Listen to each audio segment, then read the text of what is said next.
Hello Scorpio, this is your 2024 year ahead reading. I absolutely love doing these readings. I think that they're a very useful spiritual tool to check in with throughout the year, or even to take some notes at the beginning. If you are returning to watch these year ahead readings with me for your sign Scorpio, you might notice that I look quite different this year. So yes, a lot different maybe. So things have changed over the course of this year for me, and I'm excited just to share that with you at the beginning of this reading. So what I've basically done here for you, as usual, I've pulled a card for each month of the year, 12 cards sitting in front of me for 2024. And as I intuitively interpret those messages, I will pull another card from this deck to enhance the quality of the reading, to go deeper, to see if there are any duplicating cards and messages that will only help to validate or help tie like months of the year together, or seasons or quarters thematically. Before we get into it month by month, I just want to tell you something I observed right off the bat and kind of take like a bird's eye view here, the bigger picture of 2024, trying to see this from kind of more like of a mythic tale rather than kind of like minute details of like smaller behind the scenes workings. Like, what does 2024 look like as a kind of arc for you perhaps? So distinctly there's a quality of very highly vibrational people, which is the harmonization of the divine masculine and divine feminine within. And that seems to be really how your vibration is raising this year, Scorpio. It is that harmonization between those two. I mean, for instance, I do have the Empress and I do have the Emperor Major Arcana coming up this year for you. And then the Empress is 3 and the Queens are 3. I have the Queen of Swords, the 3 of Cups, the Queen of Pentacles. So the number 3 in tarot is, in its essence, it's abundance, it's richness, and the divine feminine invites us to kind of, well, of course, to have self-love and vulnerability, but to kind of cultivate a very inner richness, so that abundance will sort of spill out of us and attract kind of abundance from the external. And the divine masculine, of course, we have the Emperor. I also have like some more kind of yang energy here with the Magician card, and that to me would be how you'll be stepping into like greater self-confidence in your choices, in your decisions, asserting yourself, and also having like a very balanced kind of empathy and kind of like direction and fight for the right causes and advocacy and things like that. So that's one of the things that really raise our vibration, so that we can not only affect positive change in those around us, because we're all connected energetically, but also how we can attract a timeline to us that is going to be fulfilling and in highest and best and really enjoyable for us. So that is the harmonization signature I'm seeing as a bird's eye this year. So let's get into this month by month. Okay, so the first 3 months of the year, we have 3 sword cards, and it distinctly looks a little different to the rest of the year. January, 4 of Swords in reverse, and 2 of Swords in February. The Queen of Swords, I believe, is the clarity that comes after these couple of months. There is something about January which really calls your attention to rest, because otherwise I don't see why this message would be the first card out. And because we're so close to the month of January, you might really be aware of this, and I think it is important to face where there is burnout. That would be actually an imbalance of the divine masculine, or the shadow of the divine masculine, like workaholism or kind of pushing through burnout. The other thing it could actually suggest is an imbalance in the divine feminine, which would be kind of like sacrificing all your needs for others and putting everybody else first, which is the shadow of the divine feminine. It's distorted. But there's something about you really needing a break and really needing to come into yourself, because you have to make a choice that you're very hesitant about in February, and you are kind of filled with a little bit of doubt at the very beginning of the year. It really turns into something completely different after the first quarter, I will say that.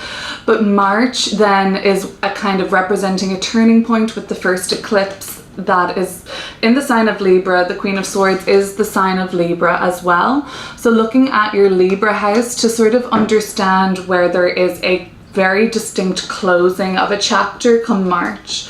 Let's pull a few cards now to clear up the messages for January, February and March for you.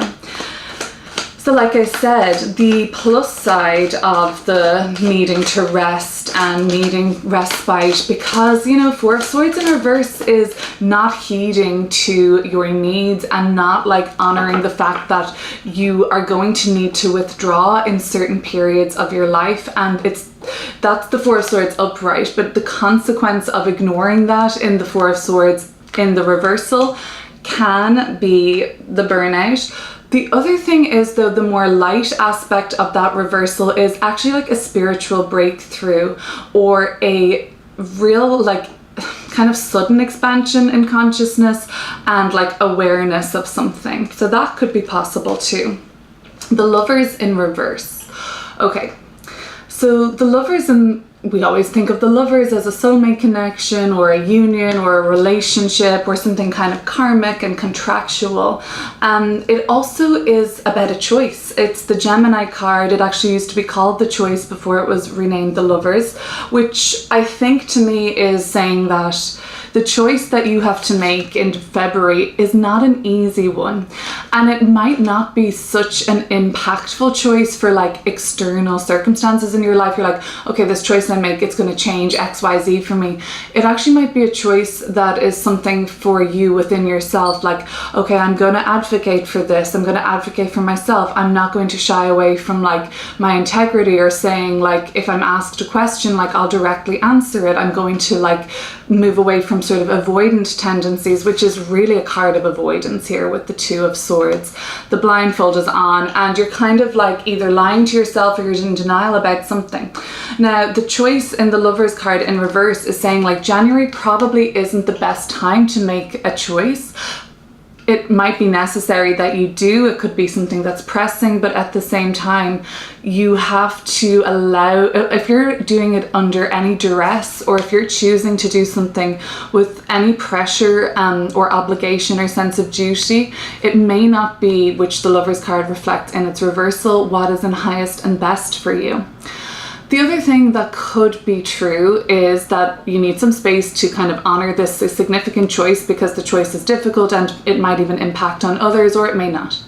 The other thing that of course could come up with this is if you feel like a relationship is on the rocks or if you feel like a certain friendship or romantic relationship is strained at this time, the Lovers card in the reversal does imply that this might be quite a testing time and the circumstances may sort of lead you towards kind of like a separation or even with the Four of Swords, it's like upright, it's sleep on it, right? And in the reversal, it's like, okay, slept on it. I'm kind of further along my clarity route, but you may need to have more time. With a relationship, that could indicate the classic time and space.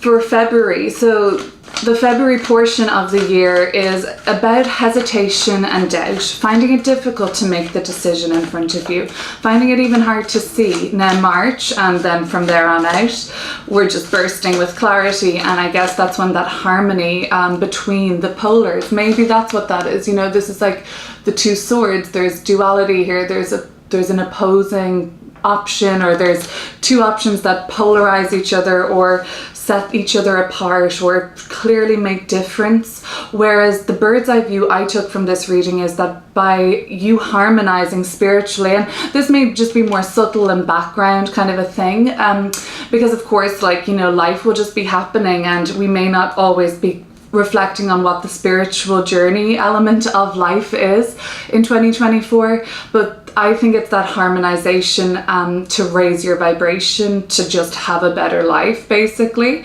in layman's terms. And that there is like something here, we have the Four of Swords upright at the bottom of the deck. I'll look at what's under that. There is something though that like you're fighting against at this time. You don't want to see it, you don't want to accept it. Maybe it's time to take the blindfold off. I have the Ace of Pentacles in reverse. okay, so Scorpio, something isn't aligning for you, and it doesn't necessarily have to be a partnership or a contract or something legal. Something is like trying to force its way to be fit. Yeah, the Four of Swords and the Five of Pentacles together. It might be something where, you know, there has been a long effort kind of made here. The Knight of Pentacles with the Ace of Cups upright, a labor of love, so to speak. And there is then this kind of like tenure that's associated with this, like, no, I must continue it. And it could be pride, or it could be passion, or it could just be like rigidity on this.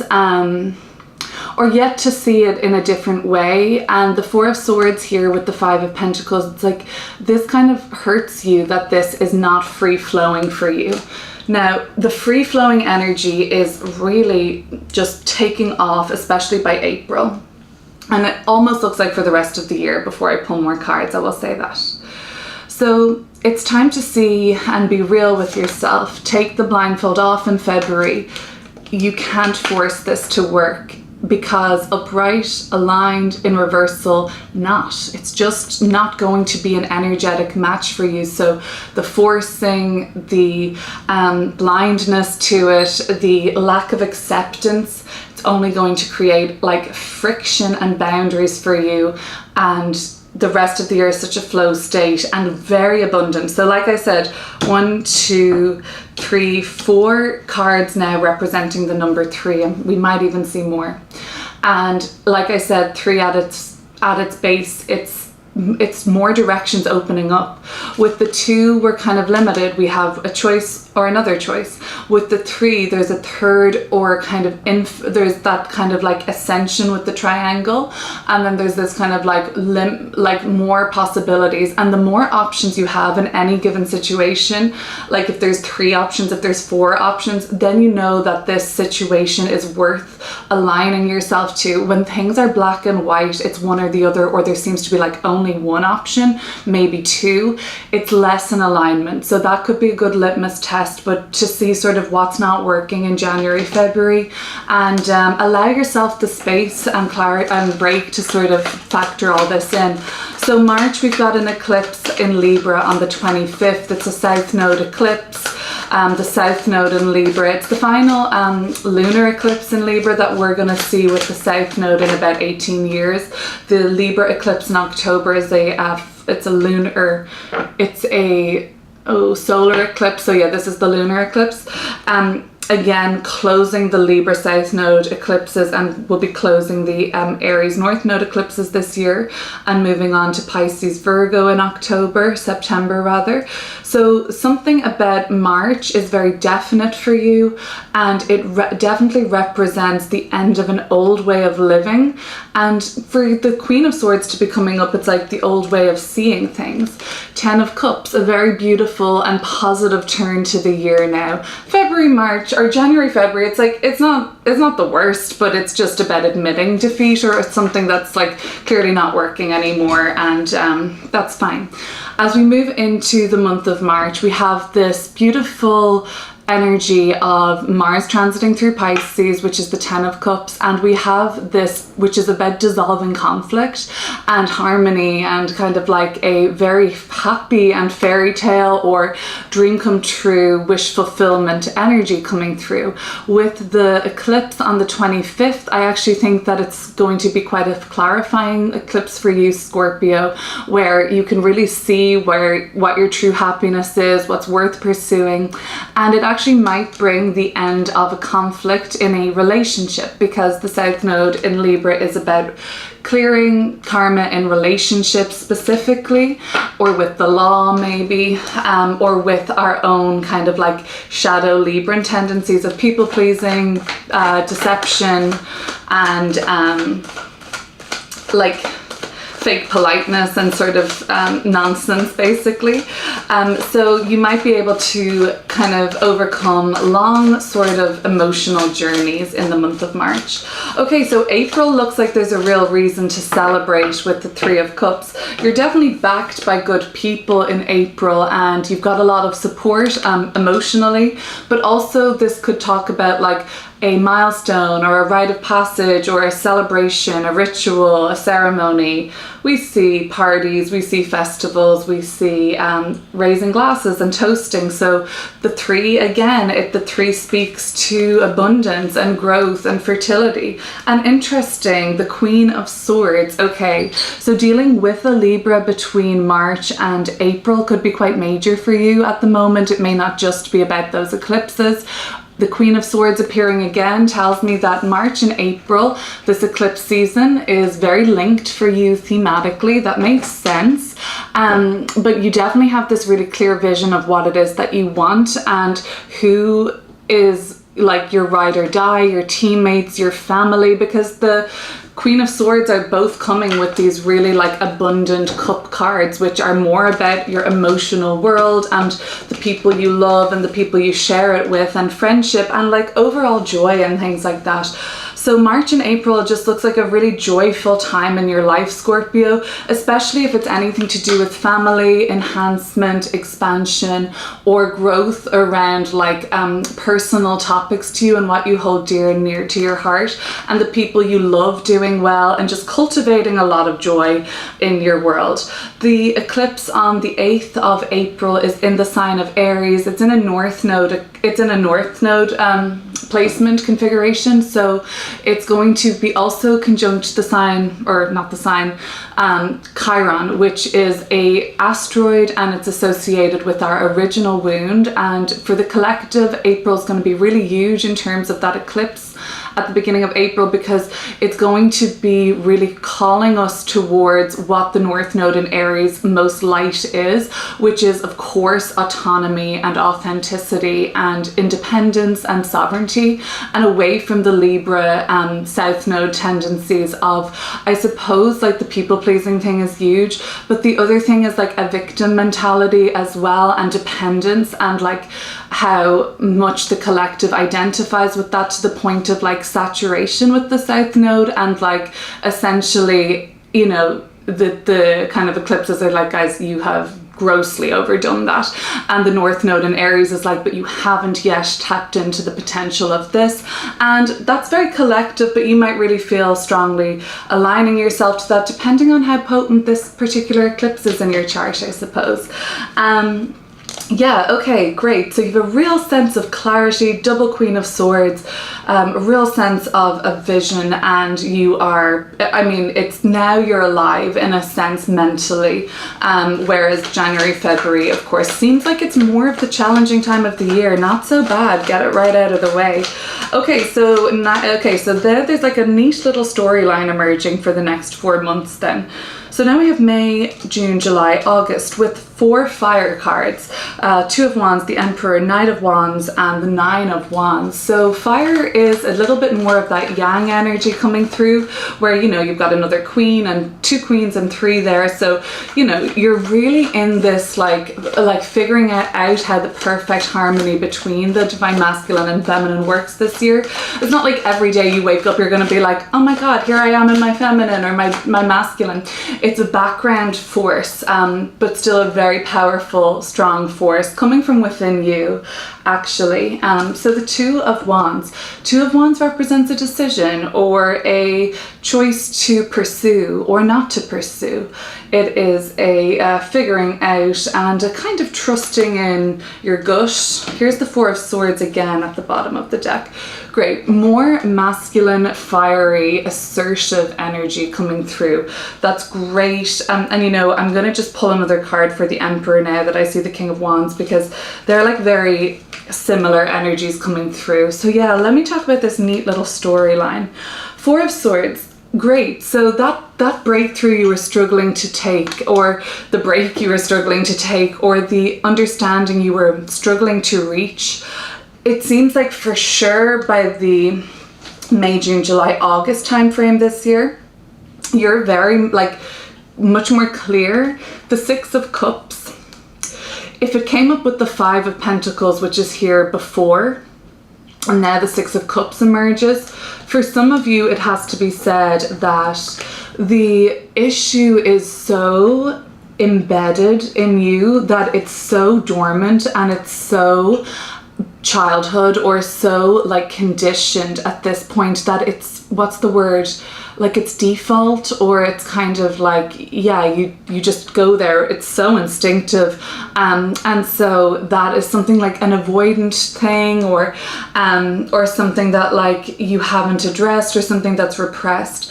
Another sort of shadow of the divine masculine, which by no means you are in this middle part of the year, is like repressing or suppressing emotions or things like that, right? So it's like that's something that's not happening anymore, whereas at the start of the year that might have been.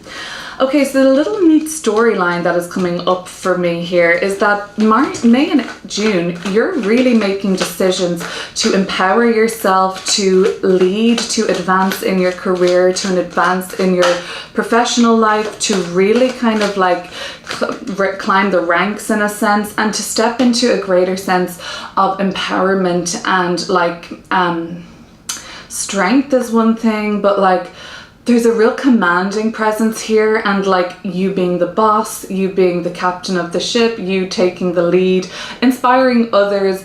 But like the Aries energy coming through and the Leo energy, here we have the Three of Cups, again another one of our threes and another duplicating card.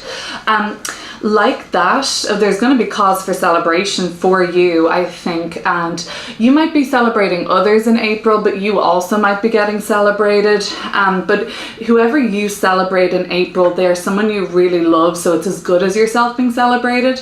But whereas in the summer, I really feel like May and June, it's like you're really coming into your own, Scorpio, at this time. This is one of the most powerful times maybe in a long time for you. So to me, it certainly seems like the most, I guess I've got the Magician and the Empress at the end of the reading, so I can't say that yet, but you do really seem like you're coming fully into your own and really more than just into the swing of things, like Midas touch energy, a very powerful manifester, which is being in this like perfect masculine, sort of divine masculine energy, where basically you know what you want, you confidently assert yourself to get it, believing that it will be yours, and then there's massive cause in July to celebrate you, or maybe celebrate a father, celebrate a sister, celebrate a family member.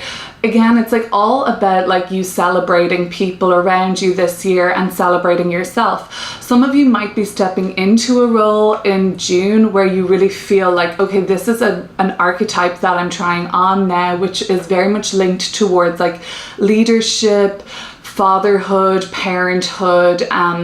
It could also be very much linked to like, you know, like bringing community together, like a tribal kind of energy of you clearly being the person that if we were in a tribal setting would be providing, or would be like the establishment there, the respected leader, the elder, kind of in a sense archetypally. It's like that is the kind of qualities that you're exuding May and June rather, and there's a real reason for you to be celebrated because you're getting promoted, because you're being seen, because you're like establishing strength and power between May and June.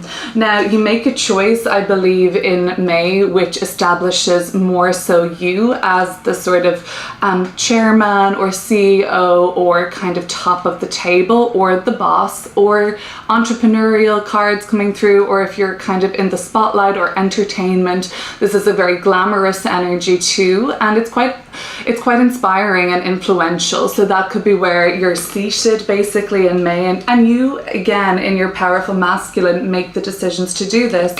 And beautiful blend here of the kind of harmony that's starting to occur. Perhaps in June, it's like that's when you're really in it, like you're like, I'm not just in my feminine, I'm not just in my masculine, which at the moment it's really high vibe to be able to access both of those. But I feel like on this new timeline for you, the merging and harmony of both of those in tandem always is like going to be a whole game changer, and only something we can all hope to eventually aspire to.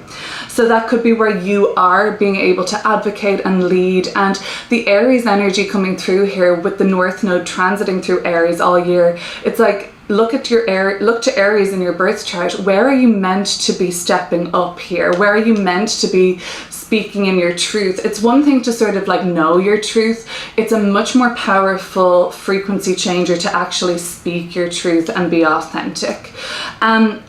Okay, so that's really, I would say, like a very dynamic middle part of the year, even continuing into July and August. Extremely busy month of July, the Knight of Wands, Knight of Rods, very determined, ambitious, motivated, and like it's just constant movement and there's no stagnation here. And then similarly in August, I'm going to pull another card, we'll pull two cards together for this, the Nine of Wands. The fact that they're kind of opposing each other here, it's like, it's either that it's you against you and you're your like prime motivator, or there's somebody else that comes in who is like on the same level as you in a sense, if not even more experienced, or kind of a more you think they're not necessarily an opponent, but I get this, I'm hearing like gladiator with this, of course, with this kind of like imagery. I'm hearing like, you know, there's like a toughness, badassness, like there's a very fierce and fearless kind of person that's like not even up against you, but they're like, come on, step it up. So this might be somebody you're training with, this might be somebody who's like sparring with you mentally, physically, or you just feel like at this time in July, August, it's like you're really like upping the game here, upping the ante, and very fiery, very dynamic, very like highly motivated and pretty strong physically as well. So that might be good for anyone who's focusing on like physical strength. Beautiful energies, the Four of Pentacles and the Queen of Pentacles. I'm not surprised that we're continuing to see Queens and Three pop up throughout. We do have the Queen of Pentacles coming through in October. That's a beautiful signature for, I suppose, August and October being very harmonious in terms of like your body, your well-being, your money, your finances, and your domestic life, your home. And this could be a time now where you have been acquiring, accumulating, storing up. You've been sensible, frugal. You've been considerate and resourceful with your finances. And now in July, you're like, fuck it, I want to blow a bit. Like I want to like let loose. This little stalker, Four of Swords, I like it though. It's continued to stay in its reversal, or pardon me, in its upright. You might actually have a very eye-opening experience that takes you very much out of your body, out of your mind, into something that's like very like whatever philosophical, the Wheel of Fortune at the bottom of the deck here. It's like with this, it's like suggesting that there's a background, very big philosophical, maybe spiritual, maybe religious, but basically philosophical or like higher truth, or being able to access kind of like an expanded consciousness or bird's eye view on something in the background. By like August, it's really like rapidly expanding, and you might notice it, but I still think it's a little more subtle. But I also think that some of you are like wanting to, in July, spend a lot of money that you have saved up. So it's like, you know, you've been selective about this.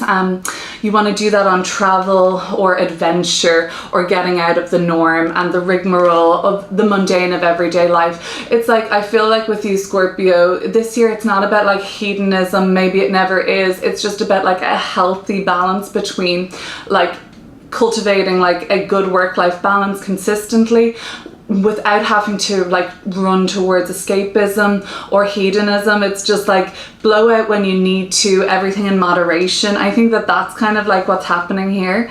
I feel like I signatured that with Scorpio in general.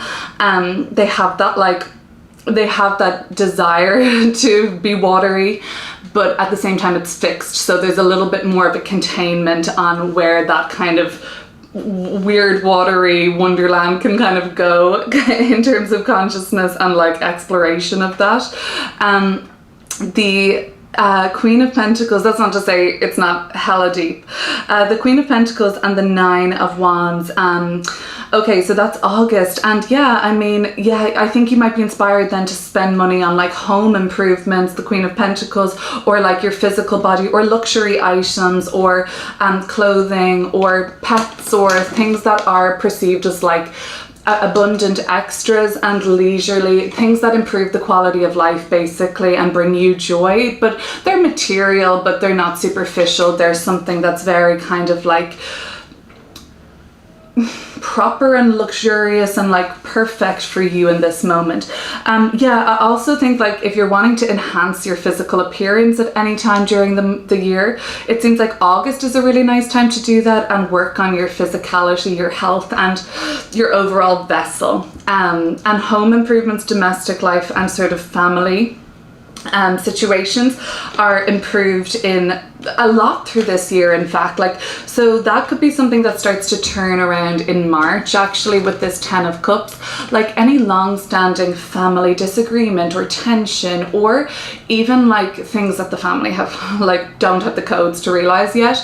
There might be generational wounds, traumas, there might be generational like entrenched behavioral cellular bullshit stuff that's going on that you're kind of like able to sort of change. It's not like you're like, okay, now I'm gonna go heal this. Like, that's not really what's been suggested here. It's also, it's just kind of like through embodiment, the Queen of Pentacles, that you kind of like just turn it around for yourself. It doesn't mean you detach from it either though, Scorpio. I just don't think you have to be like fully immersed in it to make any significant change for the better for yourself and for your future lineage. Okay, 10 of Pentacles, really wealthy and abundant and money oriented and materially prosperous card for the month of September.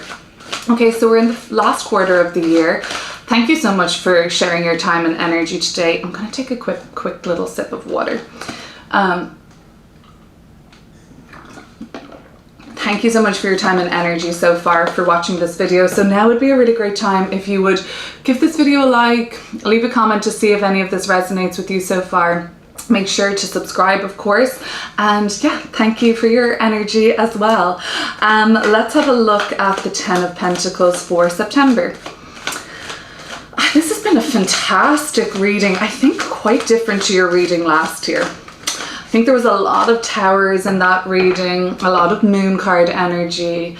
So it's normal for a period of like dark night of the soul on the hero's journey to be followed by the reward or the return, and all of those things. So like looking at it more again in that like kind of mythic eagle's perch from a little higher brow or higher perspective. That's what it looks like. This is the year of the return. This is the year of the reward. This is the year of growth and elevation. And we're just kind of, it's perfect. I think this is a great year coming up for you, Scorpio. You're stepping into roles you never have before. You're experiencing abundance, it seems like you never have before. The 10 of Pentacles coming through with an upright Ace of Swords. Okay. But I can't ignore that this caught my eye. We've got the 9 of Wands. We've just seen that in August, seeing it again close in September, closely following you, but with this 8 of Swords. Okay, so like I was saying, when we're stepping into roles we have never stepped into before, the brain is going to be like, flag it as a threat and unfamiliar, send signals to the nervous system to shut down, to become even like, you know, sickly or a little sniffle here and there, or to actually like revert to complexes that kind of self-sabotage, or like at least limit us and hold us back and kind of shut us down into some sort of a mental paralysis, which would inhibit us from moving forward. If you'll notice now, we're stepping more again into the feminine, right? And if this abundance had to come through for you March, June, July, into August, early August, you would have had no problem being like, oh, obviously, yeah, give me it, this is mine. Oh, wait, it's not more? Is that's it? You would have actually been thinking like, oh, I deserve more, or like attracting even more. Now you're getting the most, so it's all good. You will be getting this Ace of Swords. It's like, it's affirmed, it's happening for you. But it's always wise to just kind of look at what the other possibility would be if you were to, it's all about vibration, isn't it? If you were to lower back into a kind of like fear-based frequency, or a lack, or a kind of like imposing limiting beliefs on yourself, that's all there for a possibility too. And it could come from like, because this Nine of Wands is coming up again, I'm like, this was the person that like is equal to you, or even in your in the kind of shadow of your mind, you're like, they're like, this is what the Eight of Swords is saying, like, they're better, right? That's what I'm picking up on. And if you were to give in to that little corner psyche whisper, then you could put blocks. I don't think you are. I don't even know why I'm hammering this home so much, but that's just like what I'm thinking could come up. So just if you're starting to have freaky doubts or psych yourself out in September, especially when you're coming up to accept a big award, or have this abundance, this windfall, or have this like professional success, or the raise, the everything, like it's all material benefits, like car, house, goals, whatever, you know, that's coming for you. And yeah, anyway, don't get in your own way is all I'm saying. Love the end of the year. Queen of Pentacles, the Magician, the Empress card. Fantastic. Like the Empress card, so obvious at the end of the year now. Like the Empress, it's like all of the little baby threes, and then like Mama 3 is just sitting up there, like the mother of all abundance, the mother of all creation, and overflowing love, and rich inner life, and rich inner fulfillment spilling out at every angle.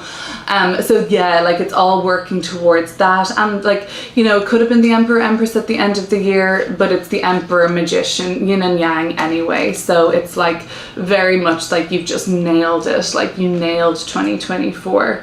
The Emperor and the Empress coming up in a reading together, yes, let's just suggest that, you know, that's the mother of mother, the father of fathers. So we're talking about the archetypes of parents, or joining forces, or coming together in union. That could be within yourself. This could be a call to like the single parent watching that kind of brings this all together for themselves. It could talk to people who are kind of like parents, but like co-parenting or something, that work in tandem now. Or of course this could be you and your person that is a parent with you, like it works really well, or there are new roles you're stepping into. The Devil card and the Queen of Pentacles. I see this less as a concern as I see it as a Capricorn energy. Together, this is the sign of Capricorn in October. So we've got that eclipse in September. It's in Pisces. It's not really super potent in this reading. It's the first eclipse in Pisces. It's a solar eclipse on the 17th of September. It's activating the Pisces part of all of our charts with a new theme that will be explored over the next year and a half. From September, okay? Yeah, if anything, it looks good for you, and that it's kind of unlocking some material prosperity, or yeses and affirmation more than anything. The eclipse in October, it is that final eclipse in Libra that we're going to see for like quite a while now. How are we doing time-wise? Okay, we're getting there. But we're also closing out this reading now. The eclipse in Libra, it is square to Capricorn. And Pluto has made its last forever in our lifetime. In October, Pluto will be just doing its last little quick few weeks to couple of months transit through the sign of Capricorn. As we speak now, actually Scorpio in late December, pardon me, we are seeing like the final throes of Pluto in Capricorn. It's very obvious, right? In the collective, it's like disturbingly the final throes. And when anything is dying out, and at this sort of 29th degree of Capricorn, or of any sign, the anaretic degree, we're seeing the shadow of that sign being amplified. And Pluto in Capricorn is government structures, top-down authority, the corruption of power, greed, money, occupation, colonialism, all of those like powerful structures. And Pluto there, it's just like amplifying at this degree the most underbelly toxic of that, right? And we're so seeing that in the collective now. But then we know that it's so dark because it has to be highlighted how dark it always has been, and we didn't really see it for such a long time. Anyway, I don't want to get sidetracked. That energy is back in this time next year, roughly, for the last and final very short time. Take that more now from the collective macrocosm to your personal life. Where's Capricorn in your birth chart, Scorpio? That similarly is where the very final throes of Pluto and Capricorn is for you. You have a 29-degree Capricorn in your birth chart, and that's what's happening currently as I speak for you. That's being purified, but it's also showing the ugliness of it too, to you. And again, that's what I'm picking up could come up just because the Devil card and just because of the Pluto Capricorn energy in October. It's like the final throes of something will be supported by the eclipse in Libra closing down. Libra, Capricorn are in a square aspect, so they challenge, there's a challenge here for something to be purged, or some shadow part of yourself to be integrated. I'm gonna leave it at that.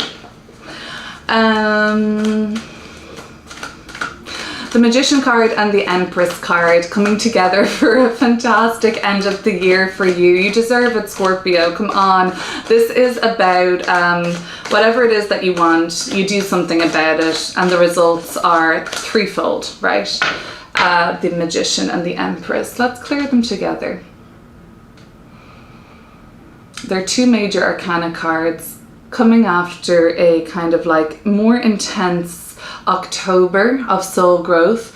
Intense, but not frightening. Intense, but not overpowering. The Devil's little brother here at the bottom of the deck, the Eight of Swords. Some of you will be, I will just put this out there, somebody of you will be actually overcoming an addiction or compulsion in October. An addiction to, not necessarily a medication or substance or something like that, but an addiction to a toxic bond relationship, a behavioral pattern, a sort of like compulsion anyway. That's okay. All good. We won't dwell there. We've moved on from that because now I'm just too excited about the Magician and the Empress. Again, the Nine of Wands, we're seeing that fellow a lot, and the Queen of Cups. Oh my God, gorgeous. December, look at this. Like I said at the start, like the Divine Feminine is about cultivating such a rich inner fullness that it just spills over creatively, lovingly to absolutely all assets and facets, I think I'm thinking faucet of your life basically, and it infuses almost everything, not almost, it infuses everything you do with love and abundance, and every experience you have is of that same abundant energy. So I mean, you've worked hard to get there.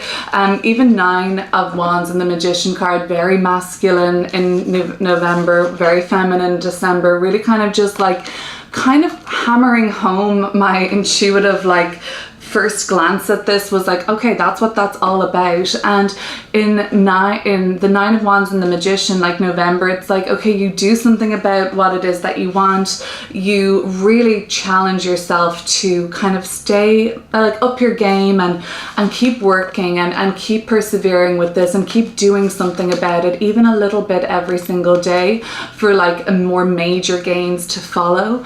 Then the Queen of Cups and the Empress says, sit down, Scorpio. December, it's yours. It's in the bag. You already know it. You feel it in your heart. You don't have to do anything else now except love yourself, be vulnerable, and allow the receiving end of the stick to kind of come through. For some, I will just say that like the energy of birthing something or creating or conceiving something is coming through very strongly in December, and this does not have to be anything to do with physical birthing. Of course it could be, that's very possible here to accept the invitation to consider the blessing of something like that.